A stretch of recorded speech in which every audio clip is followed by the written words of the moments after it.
Greetings and good afternoon. I am Reverend Cindy Grimes with Center for Spiritual Living Ocala, and I am so glad you could join us this afternoon. I want to tell you a little bit about who we are if you have never joined us before with the Center for Spiritual Living.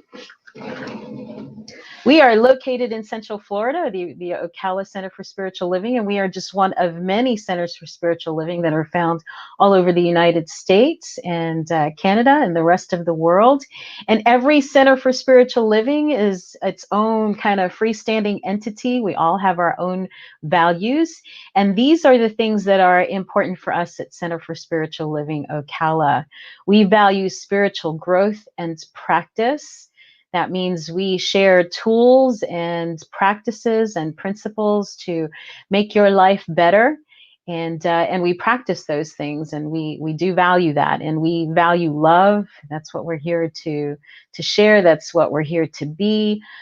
We value appreciation, giving thanks, and appreciating all that we have, which is we're reminded of that so much this time of year.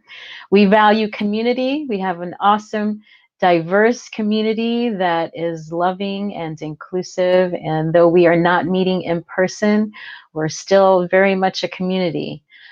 We value freedom of expression and freedom. And we value creativity. We value health and wholeness, generosity, and financial well-being.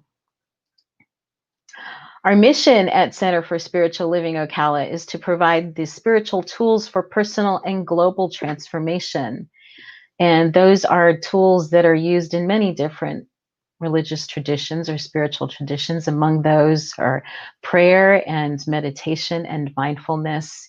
And our purpose is to awaken humanity to its spiritual magnificence, meaning that we believe that we are already perfect and whole and complete as we come into this world. And we somehow forget that on our journey of life. And so our purpose at the Center for Spiritual Living is to reawaken that so that we can all remember and know the truth of who we are and what we came here to do and who we came to be.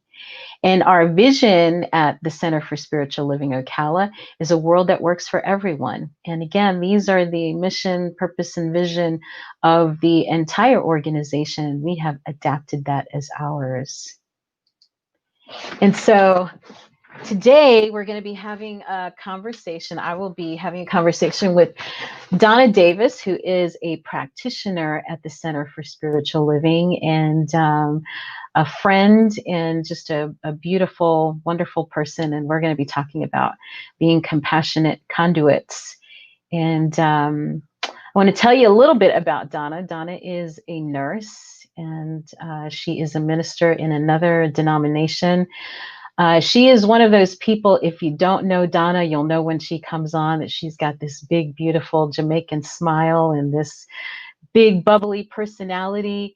And she's an extrovert, and you would never know to look at this woman and meet her that she has been through so many of the challenges that she has overcome. I know there's a quote about it, but something like, the most beautiful smiles sometimes hide the most pain. And not that she hides it, because she's very upfront about her experiences. But she's a not just a survivor, but a thriver, an incredible human being. And I'm going to bring her on board. Hey, Donna. So good to see you. You look fabulous. Oh, those are such beautiful words you said about me. Thank you. Oh, girl, I love you. So you pray so much too. beautifully. You pray so beautifully. I don't even like to pray. When I got you on board, I'd write, Donna, just do it, because you have the words and it's just so poetic and beautiful. So with that lead in, I'm going to let you pray us in for today, and then we'll get started in our conversation. Awesome. All right. Yes. So hi, everybody. I invite you now to just get really settled into the space that you take up, into your seat. I'm actually in one of my deep friends' bedroom to come to you live today. And so I'm just really taking in the love and friendship around me.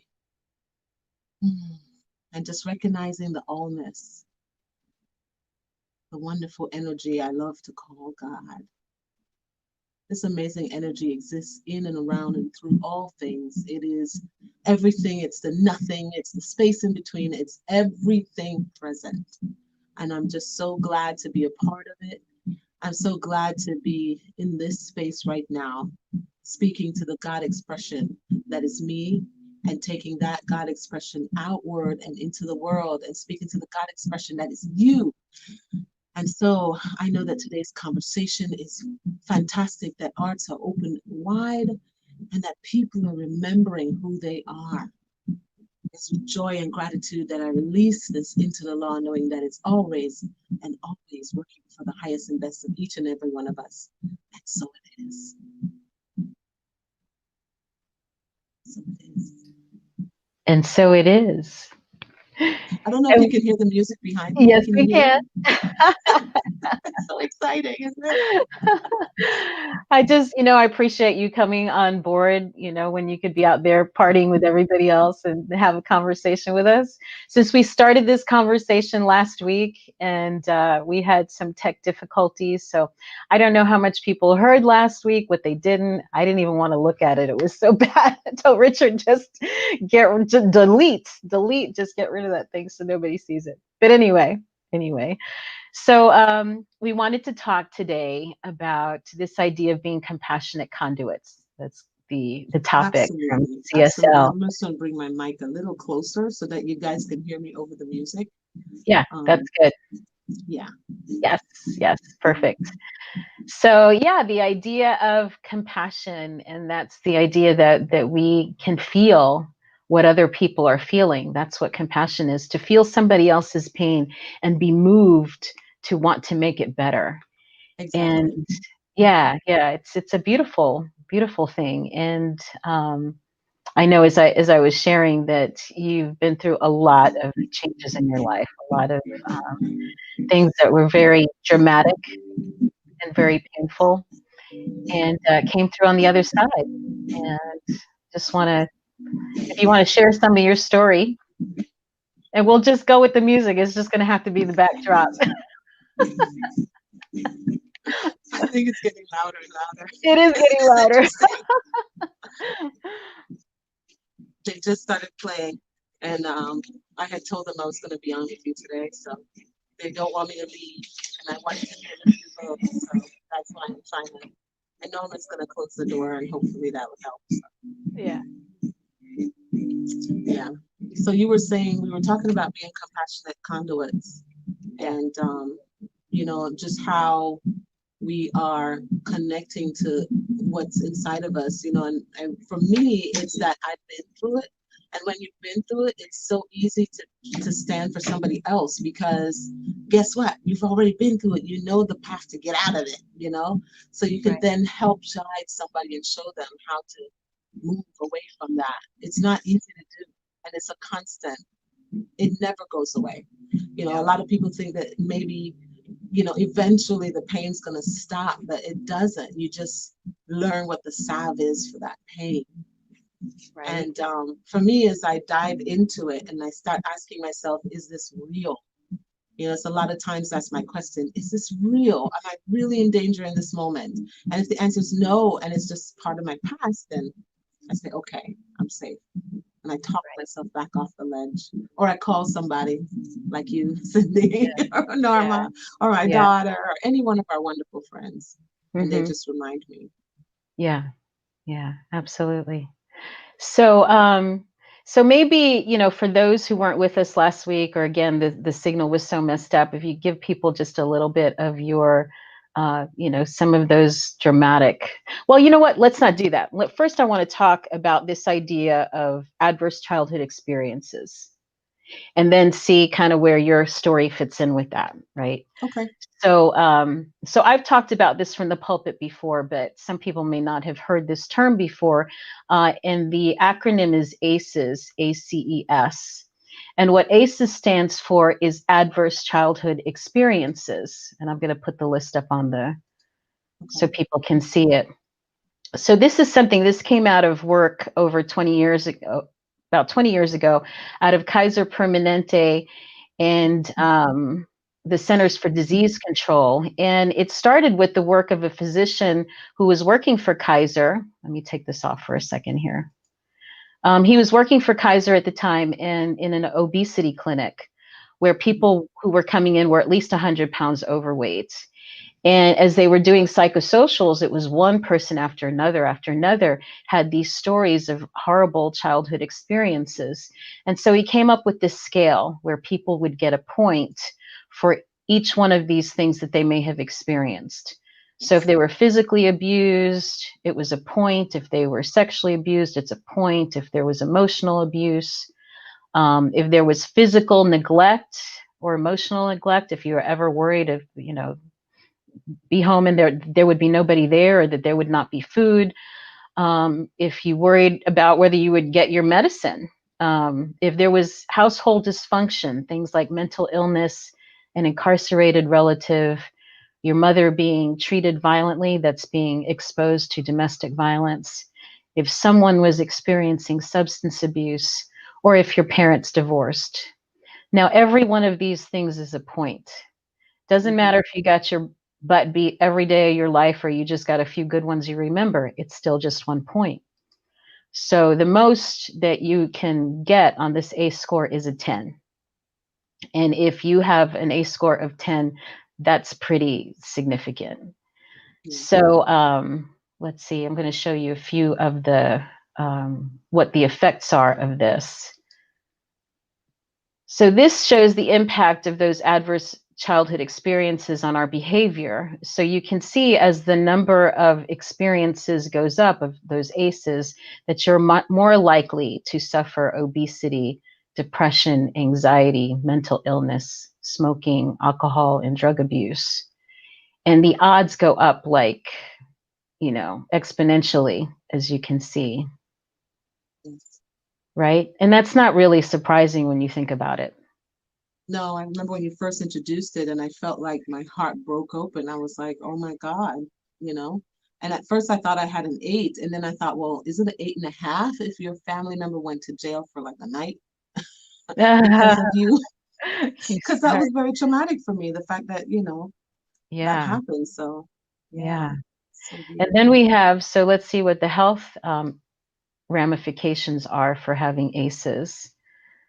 So the big one there, that very first one, COPD, is chronic obstructive pulmonary disease, like emphysema. And then we've got stroke and kidney disease, heart disease, arthritis, heart attack, asthma, diabetes, cancer, God knows what else. But you can see, again, as the number of ACEs goes up, that your likelihood of having these illnesses later in life, sometimes even 50 years later, that you're more likely to have any number of physical ailments as a result of that, of being exposed to those kinds of experiences. Here's how it breaks down gender-wise with children in the Department of Juvenile Justice in the state of Florida. So you can see the biggest thing that most of those kids have, 84% of kids in the juvenile justice system of females have had some kind of household dysfunction. They're also likely to come from divorced parents, very likely to have a household member that was incarcerated. They're suffering emotional abuse. I mean, everything. You see everything goes up. And the other thing that's interesting, I think, is that you'll see that females always have more, higher percentages of ACE scores.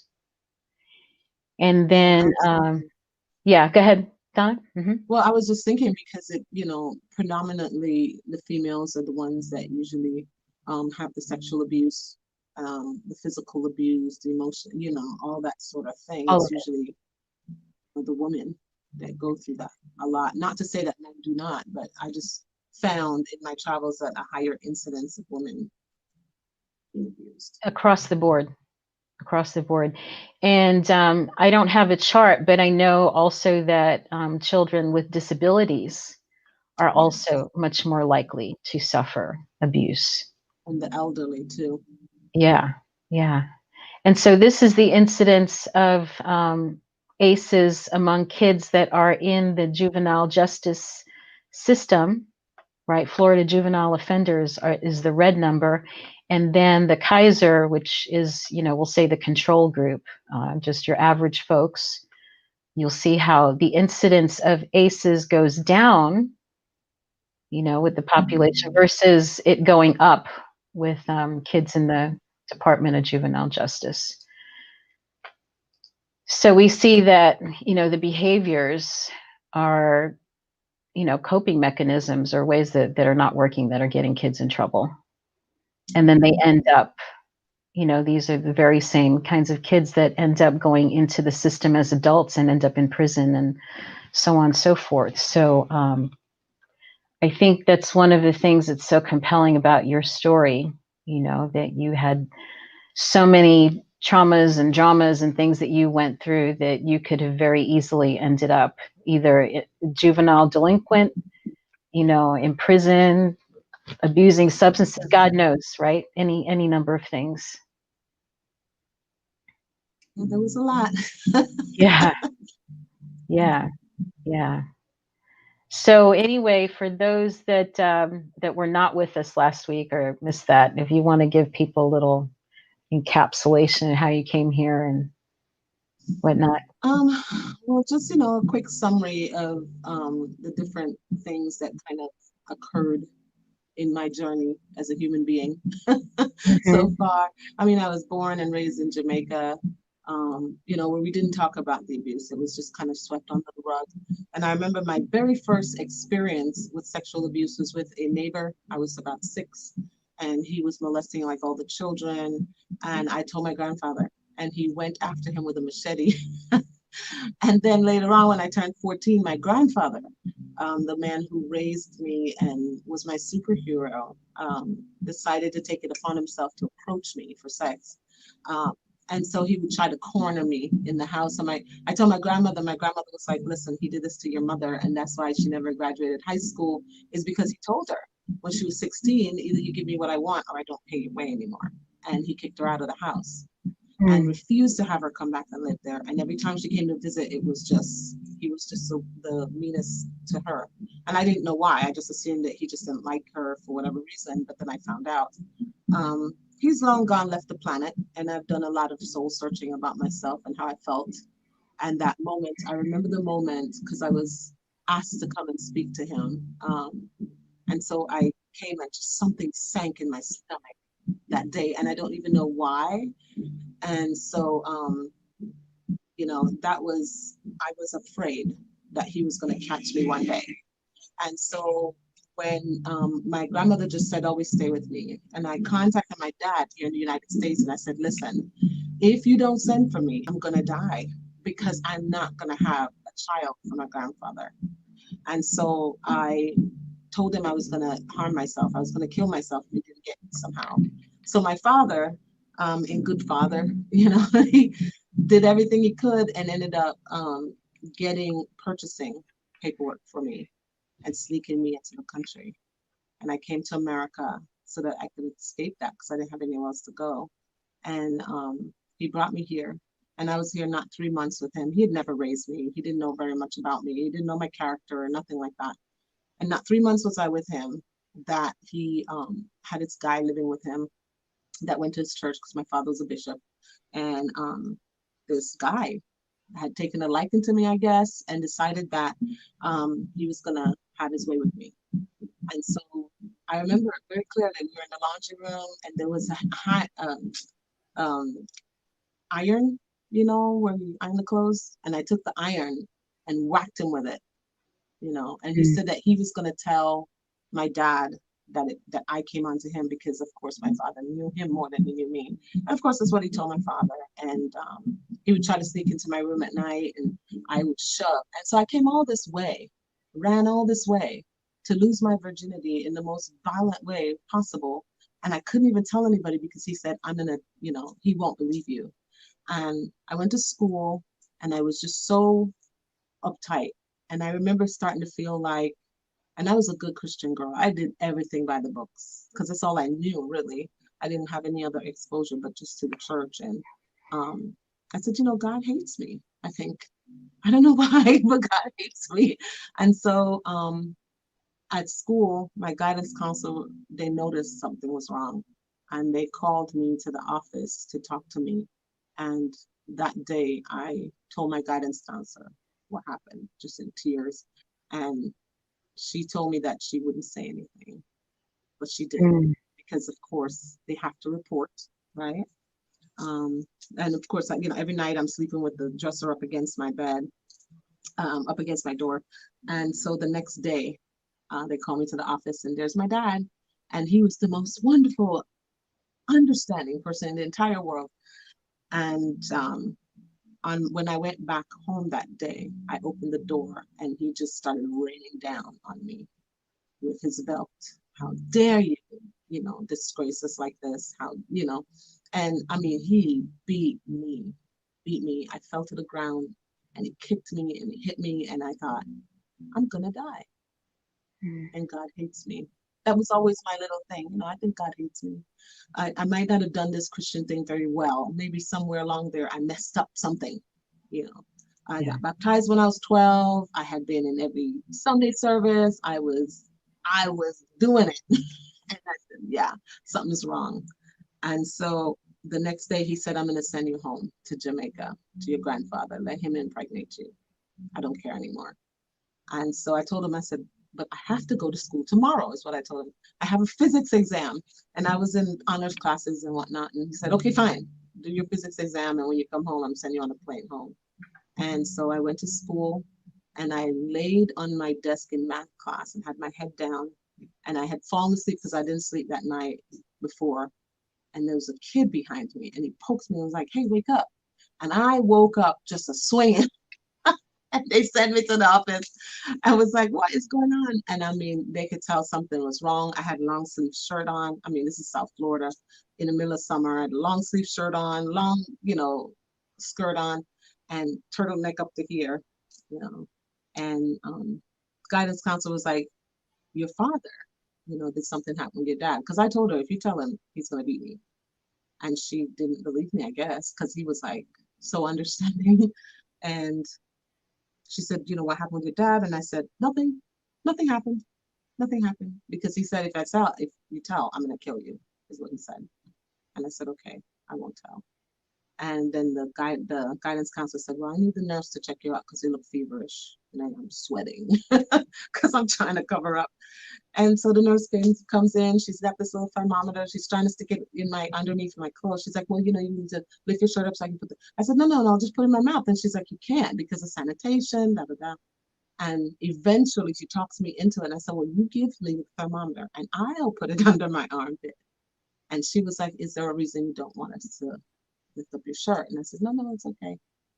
And eventually she talked me into it. And I had a temp. I don't remember how high it was, but I lifted my shirt up and she saw the welts and they called DCF at the time. HRS was what it was called. And that's when they showed up. The police showed up. HRS showed up. Everybody. And I remember having pictures taken of my back. And there was a belt buckle imprinted on my back where you saw the little thing go in, the little, Yeah. sticky up part. Hmm. And that's when they arrested my dad. They went to the house to arrest the boy, and somebody tipped him off, and he ran. And then they arrested my father, and the church put the money together to get him out. And my father was distraught and crying, and went to court.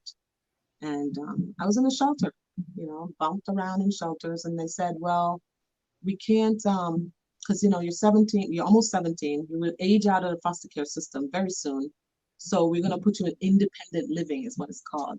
And it was a group home. And I said, yes, anything so that I don't have to go back because, he's going to kill me because I told him that he went through all this embarrassing stuff and everybody in my family hated me and nobody believed me. And so I said, okay, I don't belong here anymore. And that's when I started plotting to leave the planet, if you will. Um, So and then, we have pictures of you at that time. yeah, there I am with some of the girls from the court too, and my teaching parents, and oh my gosh, my therapist, Chevy Abercrombie, is there in the back in the pink shirt. This woman, oh my goodness, she had the most open heart, and she would sit with me for so long, and I would sit in silence and just stare at her because I refused to speak. Because I thought that when they find out that I'm illegal, they're gonna send me back. And so I figured if I hold my head down, hide underneath a desk if you hear a siren, just hide. Do whatever you need to do to not let anybody know. Smile and pretend so that nobody knows that you're illegal. And then I said to her, I said, you can't say anything. And she's like, no, I can't say anything in these sessions. It's confidential. And I said, well, she's like, the only time I have to say is if you do something to hurt yourself or plan to hurt yourself. And I said, okay. And I, in tears, just sobbed and sobbed and sobbed. And I told her that the reason they couldn't find my paperwork, and I had to repeat the 9th grade and 10th grade because nobody could find me, was because I was illegal. And she said, oh, honey, they just, like it was February, they had just passed a law that said that if you were awarded the state as a child, the state would file for you. And so I got my green card. The state filed for me. And I remember going in with my garden ad litem, Miss Linda Fitzsimmons Sellers. And she gave me my very first job, which was mucking stalls. Mucking stalls. And I got to ride a horse, and I got to do stuff with Miss Linda and her husband. And I'd never had a birthday party until I was in that program. They threw me a Jamaican themed birthday party when I turned 17. And I went to the movies for the first time. I did a lot of things for the first time. I learned how to ride a bicycle because I wasn't allowed before as a Christian. There was all this stuff, and the teaching parents taught me just that waiting for a neutral time. I think that was the most important lesson I had to learn. No matter how triggered I was, I had to wait till a neutral time. Or else you would use points. You had this little point card you'd carry it around with you. And positive 100 points for answering the phone politely, just all this positive reinforcement, and negative points when you would do negative things, you'd have to take points away and you got rewarded. And I use that same system with my children. For the most part, I modified it a little bit, but it worked. And us kids were in this big brown van, and we go to high school in the big brown van, and people just knew them, the program kids. And them the bad kids, because all the kids that were there, had some kind of thing with their family, or the family didn't know what to do about them because they were almost in juvenile detention. Right. I mean, and oh God, I love those girls. So sad, Donna. You know what? That happens to so many kids. They get labeled, right, because they're in a special program, and people don't know it's because there's stuff going on at home, And we put these kids in the Department of Juvenile Justice and these things like they're bad kids, and never address how they ended up or why they ended up there in the first place. And you just see these girls now. Oh my gosh. Cindy, this program, I mean, I don't know if it's still alive and going, but it really saved our lives. It really saved our lives. Because I remember when I did try to harm myself, and ended up in the hospital in something called the CAP unit. And I remember the first time I realized I was in the CAP unit, and they pumped my stomach because I drank like half a bottle of bleach. And they had me there to pump my stomach, and they were like, I woke up, I was so mad because I was like, dang, I picked the wrong thing, and it was just being in that psychiatric space, where they take away your, like, I love to read, and you couldn't have books because you could cut yourself with books. You couldn't have shoelaces, just all the little things that you couldn't have. If you wanted to take a shower, you had to shower with someone present, because kids would try to eat the soap, or just different things we tried to do to harm ourselves. And I mean, now looking back at it, I can honestly say that I'm glad they were so strict, because I probably would have tried again, even while I was there. And I think I was at the CAP unit for a month, and discovered that if I just tell them what they wanted to hear, no, I'm not going to harm myself. No, I'm over it now. They'll let me leave, Right. And it worked. I left, and then I went back to the CAP unit another time. Because I I took a fork, I think, fork to another girl or something like that, because she was poking fun at me and poking fun at my mother, and I'm very, very protective of my mother. And so it was just a very volatile time. Yeah. And We have a couple of questions here. One of them was, where did you find your courage? That's from Lita. And the other was, did you ever face your father again? I did face my dad. My dad got very, very sick. And when I was in college, because the CAP unit prepares you for from high school to college and into independent living, taking care of yourself. So they taught you all these adult, skills. And when I was in college, I invited my dad out to Red Lobster. And we went to Red Lobster, we talked. And then when he got real sick after that, I remember when he was pretty much almost ready to leave the planet, and I asked him some serious questions. And he said to me, he did, first of all, he did exactly what most other Jamaican parents would have done. Right. That was just how you disciplined your children. It's just the way it works. And so I couldn't fault him for being and doing what he learned growing up. So Right. I got over that very quickly. The biggest hurt was that he didn't believe me. And he definitely was like, I should have listened. He was very apologetic, and I mean, he cried in my arms, Hmm. and I was able to just really step into forgiveness work. And I get it, because I mean, when you have something like that, where you have a kid that you don't have any clue about, you make decisions, and that's what happened. Right. So you were able And to I forgive. needed that to happen. All of that needed to go down so that I could get filed for, because again, I was illegal, right? How was I going to Right. become legal in America? So they filed for me. And then I later on got my citizenship and was able to file for my mother, and then she got her citizenship. So it was this wonderful domino effect that happened. The courage Yeah. that I found, honestly, at the time, I wouldn't say it was courage. It was more like biding my time, riding the wave until I was alone with the tools I needed to end myself. So there was a reason for me to keep going until you're alone or in a position to do this big thing. You just Yeah. have to hang on, because at any moment you'll get a chance to exit. And Right. then when my kids came along, it put a huge monkey wrench in the plan, because I Right. didn't want somebody else to have to explain to them why I made the decision I made. Yeah. And they were so young that I felt a sense of obligation for explaining it. And it kept me around. And I said, well, I'll just do it after they grow up. Well, little did I know that this would happen. And Right. now I'm so glad that, that I waited. And because I waited, I was able to live so fully Yeah. now. Right. Well, that's, one of the things that we teach, right? That life is for us. What if you believe that all of the dramas and all of the stuff was actually for your benefit in some way? Not that you would want to go through that again or wish it on anybody, but you can look back and go like, wow, I mean, look at where I am today and who I am. And Oh, none of that would be absolutely. so if you had, anything else. Correct. And I wouldn't have the deep friendships and really have an appreciation for my roommates or my really close friends if I had not lived that experience that was the program girls, and seeing them going through their stuff and I'm going through my stuff and we supporting each other. I would never be where I am today if it wasn't for my father making that decision that day, or my grandfather making that decision that day. So I would have never made it to here.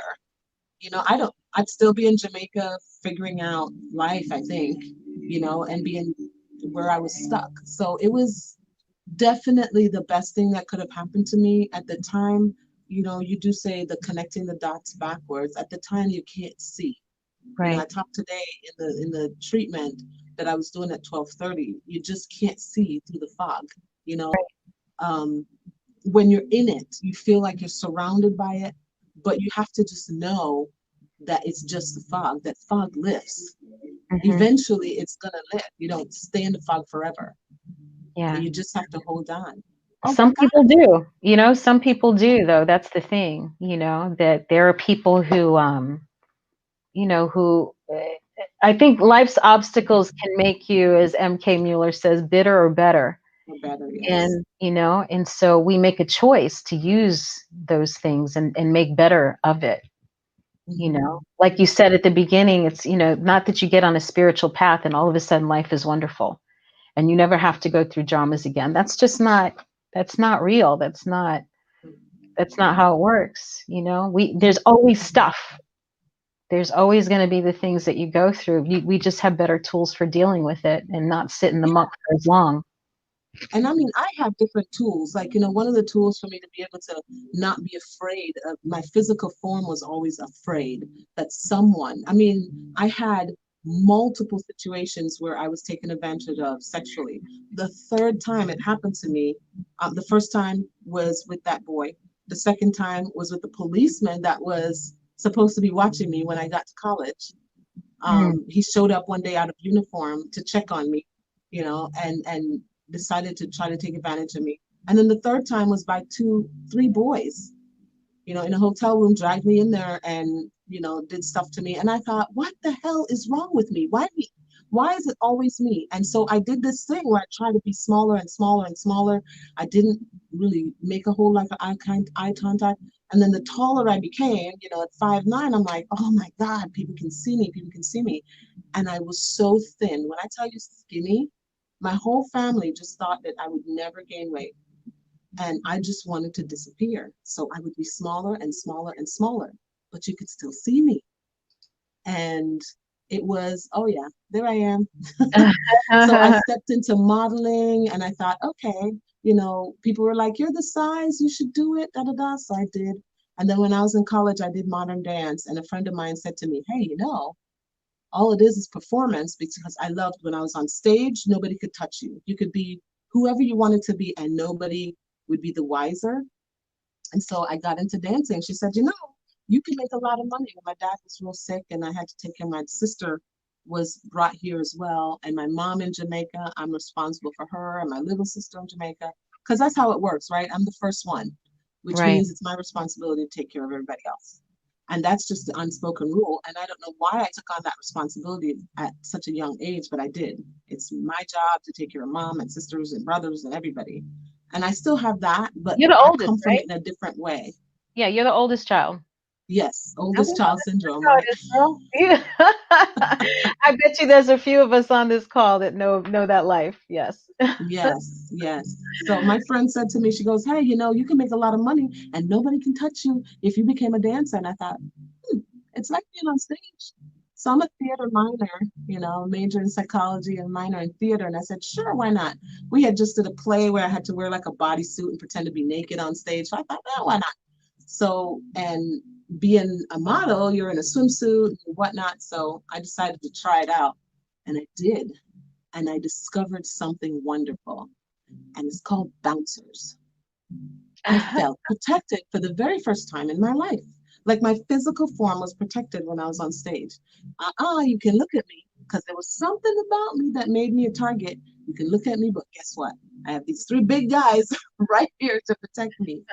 And that's how I met my ex-husband and my then best friend. He was my manager and everything. And I took it on the road and became a feature entertainer and was a stripper for years, became a dominatrix and got my feminine power back. I decided to step back into my body and allow myself to be sexy and allow myself to be a woman. And I had to learn that from the stage. And many, many of the dancers that I had and knew were all either in school or trying to, take care of their family or, and we all had that stigma that said that dancers were like this gross thing. And I'm like, you just don't know. We're probably the least person that your husband's going to sleep with. We'll take all his money, but you'll probably never get it. That's the way it is. And so I learned that I could grab a hold of that again. And Mhm. then I decided to step off the stage and see what happened. And then I dove into spirituality at that point, and I would have conversations like this. I would be butt naked with somebody and have deep conversations about the fight they had with their wife or the mother-in-law they didn't like or the kids and how beautiful they were. Let me show you, let me tell you how awesome my kid is. And people would be like, you didn't dance, you just stood there and talked, or you sat there and talked. And I'm like, there's something about somebody naked next to you who is exposed and open and raw that then gives them permission to be naked and vulnerable too. And that's why I think they tell dancers things that they don't even tell their therapist. Because he was like, yeah, my therapist isn't helping me. And I heard that many, many times. In the 13 years I was a dancer, I would hear it and I would have conversations and I would talk to them and I'd encourage them, hey, why don't you tell your wife what you like? No, I could never, she would never get to know me. We'll try. Oh, I talked to her last week, blah, blah, blah. You're so right. That kind of thing. And people were like, what are you doing? This is not normal. Dancers don't normally do this. And then you find out, yes, we do. That's what we do. And so, and that was very fun. It was a fun time. I'm looking at the time and I don't even know how to wrap this up. Maybe we just keep talking and split it in two. I don't know what to do with that, but there's It's been a rich life. more here. What's that? It's been a very rich life so far. Yeah. Well, and we're still only partway through because then we got to talk about becoming a practitioner, your Phoenix is rising, like all of that stuff, right? The turning point for me. The turning point. Yeah, the turning point. So I don't know. I'm gonna look at my tech guy and shall we if he could nod to me and say, we'll split it up in two, we'll just keep talking. Okay. And we'll go from there. Yeah, don't wrap it up. They want to hear more. So so anyway, there was, you're still carrying this bag of traumas and dramas, right? At this point, right? You're dancing, and then you have your kid. Broken. What's that? I told everybody I was broken. Yeah. Yeah, I told my ex-husband, and my husband, if you will, and he was my best friend, and he said to me, hey, listen, both of us want kids. We're both have traumas. We could just get together and have children, just be best friends who have children. And that's what we ended up doing. And then he started wanting more that I couldn't give because I was always triggered. If a man came near me, I remember having the conversation in my mind that said, okay, you're with your husband. You love this person. You're fine. Nothing's wrong with you. Just relax. Breathe. You can get through this. I mean, like, all this conversation's going through my head as I'm trying to be intimate with the person I'm supposed to be with. I had 2 husbands at that time. I got married when I was 18, right out of the program, and when I was in college, because I figured nobody else would want me, broken goods, right?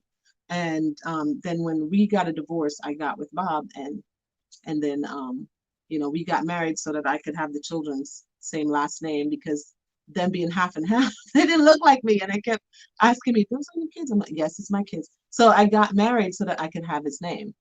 Yeah. And I just searched. I started saying something's got to be better than this. And I remember my heart being closed off to church and spirituality because I said, God hates you, right? God hates me, right? And so I decided that, it is what it is. Then God will just have to hate me. And eventually I'm going to figure out a way to get out of this ride, get off this roller coaster. Right. And it was always playing back there that you can always take yourself out. That's the exit plan. Yeah. And Donna, I don't even know if you realize how many people have had that kind of conversation in their head, right? Because of being victimized, as a child, or something that you feel like broken goods, damaged goods, who's going to want me? And that tape keeps playing and playing and playing. And it's part of what happens to people when they find themselves 50, even 60 years old, and suddenly they're on antidepressants, and they've got all of these health problems because they've been carrying this burden like a bag over their, over their back there of just pain and suffering. Yeah, but and never learn how to let it go. They never learn. It's hard to let go of it when your body betrays you. So that's the part, like, you'll be in your head saying, I can do this, or I'm okay, or I'm whatever. And your body says, no, you're not. Here comes a guy across the street just walking, mind his own business. And suddenly you start going through a myriad of stuff that can happen or go wrong. This person can turn around. What if they're behind me? Just walk straight. Don't look outside. Again, just all these things go through your head because you're broken. Like, your body just wouldn't respond the way that I wanted it to respond. And I Right. really, really wanted to be connected with the Right. people that cared about me. My male friend, I mean, I have male friends. They couldn't even hug me or anything like that. It would trigger me. Yeah. And then I found out and I was very homophobic because I was very Christian. In my mind, I was still connected to God and I still love God, but God hated me. But it's okay because I was just one of those people. And then my family, of course, I became the black sheep because of what happened with my dad. And then I met and connected with the gay community in a kind of roundabout sort of way because of dancing. Like you pretend on stage to be in relationships with another girl because that was a fantasy. And I had a girlfriend for like a year. And I thought, wow, my body didn't do anything, like nothing happens. I There was no didn't trigger. get the thought. Right. And that's when I realized, oh, well, maybe I just won't fight it anymore. And that's when I decided to be with a woman.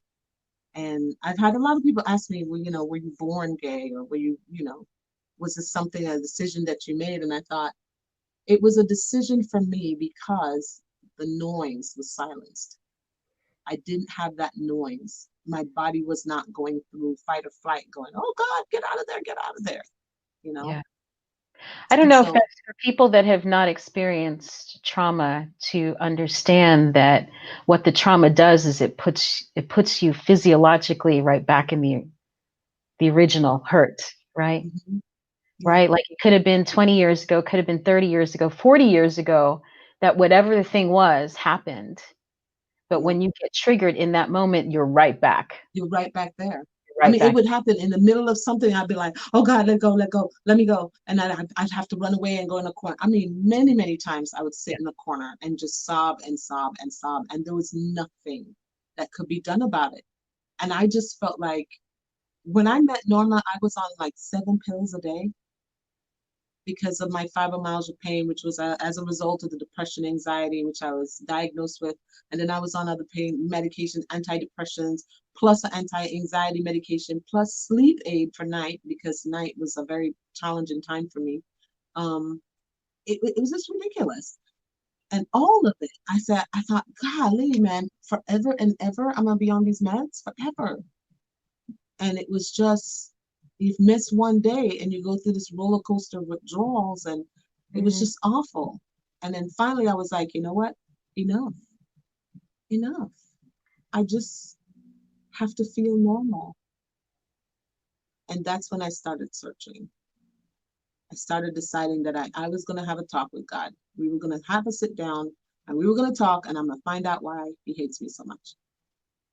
And then I started going to different centers and churches, and I became several different, morphing into different, communities and learning what they had to give me. And I settled eventually upon the Spiritualist Church in Illinois, and really loved the idea of mediumship because I sat in the congregation one day and I saw my father, and he was like, "It's okay. I was wrong. I didn't know any better, but it's okay, and we're not really supposed to hang out that long anyway." Yeah. And he was getting on a boat or something strange like that, like a big yacht with a bunch of people, and they are Mm. all saying goodbye to their family. And I thought, okay. And that's when I started really diving into spirituality even further. And it started to give me some sense of calm and peace and hope. And I didn't want to give up who I was. So I didn't really settle on anyone until I found CSL, where I could be all of it. And it Right. was the fact that I enjoyed being a dancer. I had a little bit of guilt around that because I thought, well, why? Why would I enjoy that? But then I discovered that was me allowing my primal self to step forward and be front and center. And that's what I call her, is that primal part of me that says that, yes, I'm this big, badass, feminine, sexy, whatever. And Mm. I could still do that in CSL. And then I could have the part of me that is the diva goddess that sits in lotus position. And that's okay. That's also okay. And then there's a little kid in me that likes Disney movies because I was 14 when I came to a screeching halt. And so now I say, when I listen to Disney films or sing Disney music, I just say, oh, that's me connecting and feeding my little self. and allowing my little self chance to come out and play and to grow and to have fun in a Yeah. safe way, you Right. know? And so I picked up all these tools along the way after I found CSL. Yeah. So you can Yeah, embrace all of it, I right? could embrace all of it because Isn't that that's the thing, that God's right? everything. Oh, including this, including that, including, ooh, and yes, start connecting the dots backwards. And I Yeah. could never speak about trauma had I not been through it. Right. You Which know, brings us now to where you are today, as a healer, as a healer, as a nurse, physical healing, emotional healing, spiritual healing, so you're like the whole package now, right? yeah. So why don't you tell folks what you're doing? I want to put a little something up for your Phoenix is Rising here. So your Phoenix is rising. That kind of dropped into me one day. And I don't even remember what I was doing, but something came to me that said that this is what you need to be doing, sharing your story in an open way, communicating with others, and teaching them that even though they feel busted and broken, it is their brokenness that is beautiful. And using those same ashes that burnt you to a cinder to create the warmth and the vibrancy for your true self to step forward and out into openness. And so that's what your Phoenix is Rising is about. Because I remember looking at my coals. Abuse is a coal, and rape is a coal, and the system is a coal, and all of those things, dancing, that's a coal. All of those things that burns you. And I used to cover it up and try to disappear. And the more I covered it up, the more I discovered that that's when predators see you. When you try to hide, that's when they see you. But then there was a decision that I made that said that I'm going to step out. I uncovered all my coals. I stood on them. I allowed them to burn through me. And I said, I will be so bright that when I look you in your face and smile at you and pierce through you, the light will just penetrate all that darkness. And predators are afraid of the light. Just like cockroaches, they go running. It's hard to look in the face of somebody who is empowered like that and then say, oh yeah, it's not that it would never happen, but it's difficult because they too are going through something, and whatever they're going through is making them come to that decision that I'm going to hurt this next person because I was hurt. Right. Their ACE scores are probably super high too. Yeah, exactly. And that's what I do. I speak to the child and I tell people, I'm like, when I meet somebody like that, I don't speak to the person that's gone through the trauma. I speak to the perfect being that was the divine energy that started it all. Yeah. That's what I speak to. The heart of me speaks to the heart of that. And they don't even know it. And I Right. speak to their potential. And so Yeah. this is what we do in your Phoenix is Rising. People come and, we're coaches, mind, body, and spirit. And we are, oh, there's one of our friends. Hi. And we are actually coaches, and we are singers, and we have, for the mind, we have the transformational coaching. For the body, we have the Day Spa Wellness Center, where we do massage and facials and whatever to help your body just feel better. And then, of course, the spirit. We do something called sound healing, sound baths, where we do all these energy instruments and just take you on a journey so that you can get out of your head. Because that's the thing, you're in the head and your anxiety is lying to you and Yeah. telling you you're in danger right this second, even though you're sitting in that chair Right. and nothing is happening. Your anxiety is saying, Mayday, Will Robinson, run, run, run. And Right. so we do that. We connect to all of it. Like a three-legged stool, you can't have one that's not connected, because the minute you do that, it's going to tilt and fall. Right. Yeah, and I want to vouch for the fact that your business, that what you do is healing for people, that one of the most important things I think for myself as a minister, as a practitioner, for facilitators who do peace building, for healers of any kind, is to be able to create safe space. Because we don't do the healing, right? You don't do the healing. What we do is we create the space so that the healing is welcome and so that it happens. And I can't think of anyone that provides a more, you know, trusting and safe space than you two, which is why your house is always full of people. We always have a bunch of folk hanging out. It's just fun to be able to say, hey, I understand that you believe you're broken, so let me show you how you're not. Let me just speak to the perfection that you are. Yeah. And I do it all the time at the hospital. When I treat a patient, I'm in their room and I'm speaking to the perfection that they are, even though their body's going through an experience. And so I always call it, you're going through an experience. I'll say, this is just a drop in the bucket of time. Mhm. Just a drop. Sometimes you remember the drop because it was so powerful in that moment, but it is still just a drop. Like, I'm not currently under the throes of an attacker. It's a Right. drop in the bucket of time. Even if my body says, and I'm telling you, I still experience the anxiety. And when it comes up, because it does, especially if I'm alone, it comes up, I feel it, and I say, wait, is this real? And that's usually when I have to go through checks and balances. Okay, I'm sitting in my chair. Okay, somebody else is in the house, my wife or kids, whatever, is in the house too. Okay, is there somebody else in the house? No, there's nobody else. I have to go down the little list Right. in my head to be able to talk myself off the ledge. And even then, my body's still going, and I'm still sweating, and I'm still, okay, all right, breathe, breathe. And even then, sometimes I can't pull myself out of it because the fog is so thick. And that's when a coach comes in handy. Somebody who can help to just guide you gently with the sound of their voice. Sherry Abercrombie did it for me when I was in high school as my therapist. My wife does it for me on the phone. When I'm at work and I get triggered and I'm in it, I call her and she speaks to me, and the sound of her voice pulls me out. You, Reverend Cindy, have done it for me many, many times. I wish I could say that it goes away, like the anxiety goes away and you're cured, yay! Yeah. But you're not. It's just you Right. just learn how to talk yourself down, and it gets easier every single time. And now I haven't been on medication for a long, long, long, long, long time, and I just combat it naturally.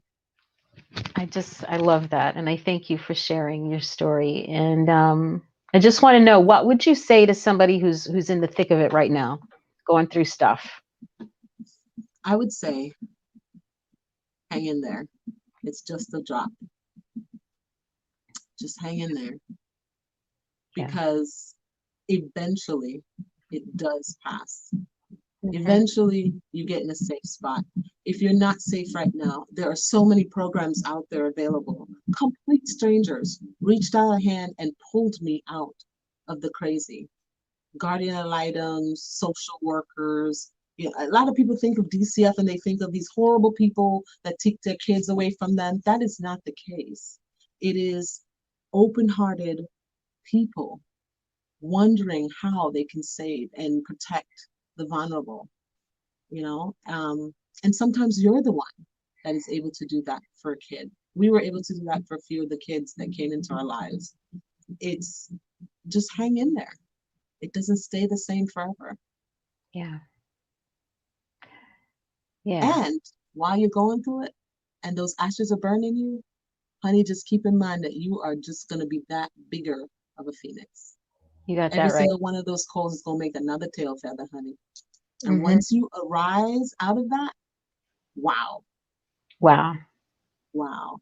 Yeah. Those are the most powerful people, the Yes. wounded healers. The wounded healers. Yeah. Reverend Peggy told me the same thing. When you come out on the other side of this, you're going to be unstoppable. I got Mhm. somebody call you here. Abby called you Sasha Fierce. Yes, honey, yes. It's the truth. It is the absolute truth. You are badass. Really. I mean, to pick up and go and do what you have done in New York, to be on the front lines of COVID, please. I don't know what I was thinking at In the New York time, but is, I yeah, just knew that I needed to help somehow, so I it's did just it. amazing. Yeah, so I want people to know that too. If you're going through stuff, just keep on going. Just keep on going. Come out the other side, and then do something with it. Don't waste your suffering. Don't waste your pain.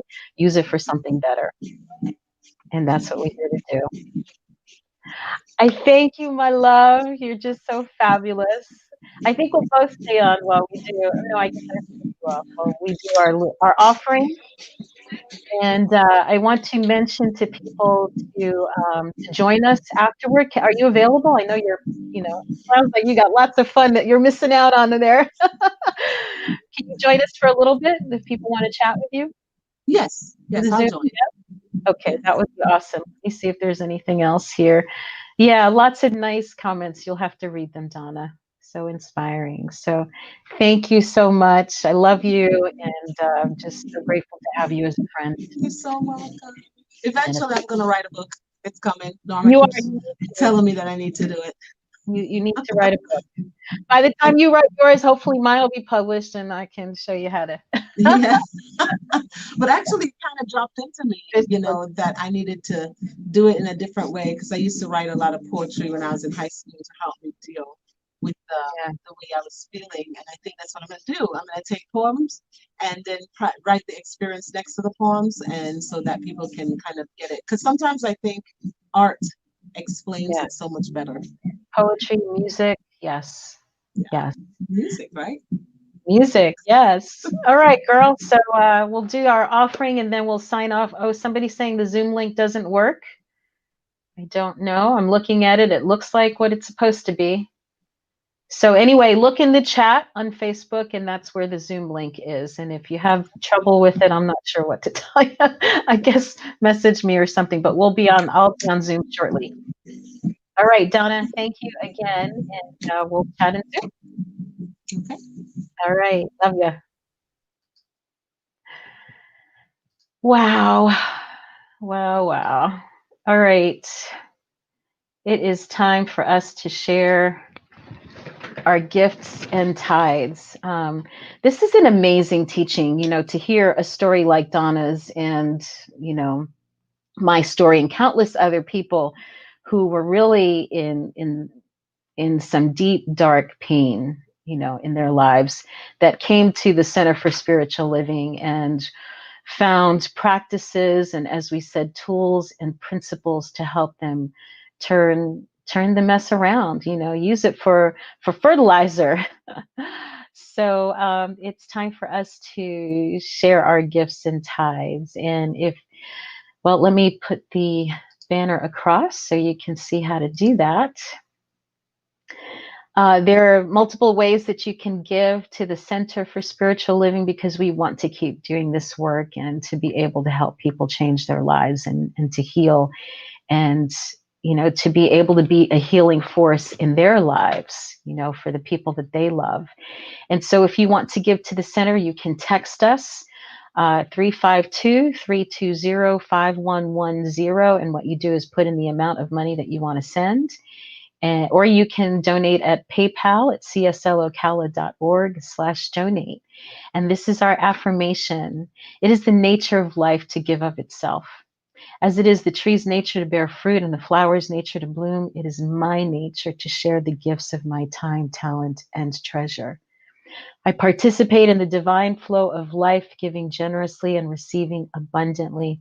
I am blessed and I am a blessing. I am so grateful. And I am very, very grateful and very blessed to have such amazing people in my life, like Donna and Norma and all of you who are watching. And so I thank you for your continued support of the Center for Spiritual Living and look forward to the time when we can gather in person again, which I hope is going to be in January. And so I'll leave you with our prayer for protection now. The light of God surrounds us. The love of God enfolds us. The power of God protects us, and the presence of God watches over us. Wherever we are, wherever you are, God is, and all is well. And I pray you have a fabulous week. Hope you had a very happy Thanksgiving, and I look forward to seeing some of you on Zoom. Take care.